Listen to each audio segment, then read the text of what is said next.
Dear friends, Swami Vivekananda said, what we need is self-confidence.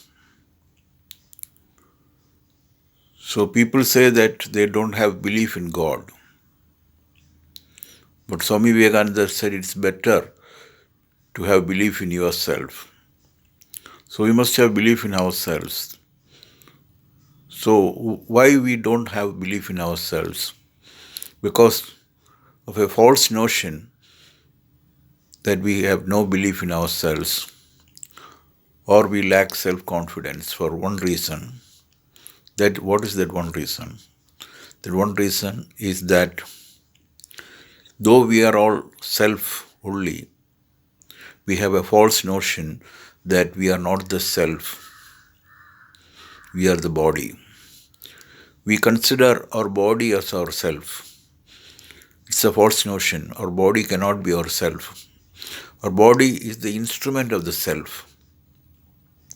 So when we realize that body is the instrument of the self, then only we have self-confidence. Self-confidence is the result of a right notion.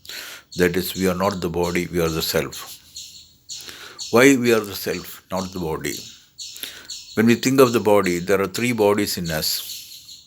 One is the gross body, another is a settled body, a third is a casual body. When we think of the gross body, we think further, we come to know that gross body is the instrument of the soul. When we think of our settled body, again we find that the settled body is an instrument of the soul.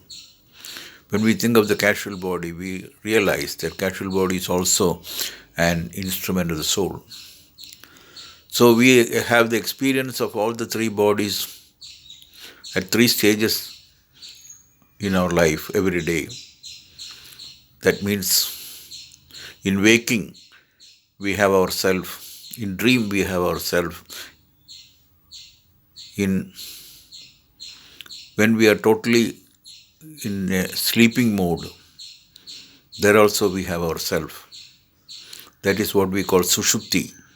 So there are three stages, Jagrat, Swapnam, Sushupti. In all the three stages, we have body consciousness, and we have a feeling of mind, and we have a feeling of the soul everywhere. Everywhere we feel that we are the soul only. So if we realize that we are the instrument of the soul, then we come to know that we are not the body, we are the soul.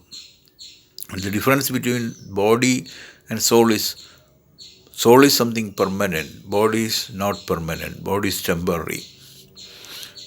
Body will die. Soul cannot die. Body has a birth and death. Soul has no birth and no death. It's eternal. So when we think that we are the eternal soul, we are the spirit only, then only we have confidence. Then only we have self-confidence. So a right notion will take us to self-confidence. And that right notion is needed by a right understanding of ourself. Shankaracharya's work, Nirvana Shatkam, he talks about his reality. He realizes that he is not the body, he is the soul only. The same way, we also must realize that we are soul only, not the body. When that realization happens, then we have self-confidence. And self-confidence is the key to success. So we become successful when we realize our soul. So soul consciousness or soul realization will help us to improve our confidence. Our confidence is possible not through a body consciousness, but through a soul consciousness. May God bless us to reach soul consciousness or soul realization. I thank God for enabling me to talk to you all this. And I thank all of you for listening me. Thank you very much.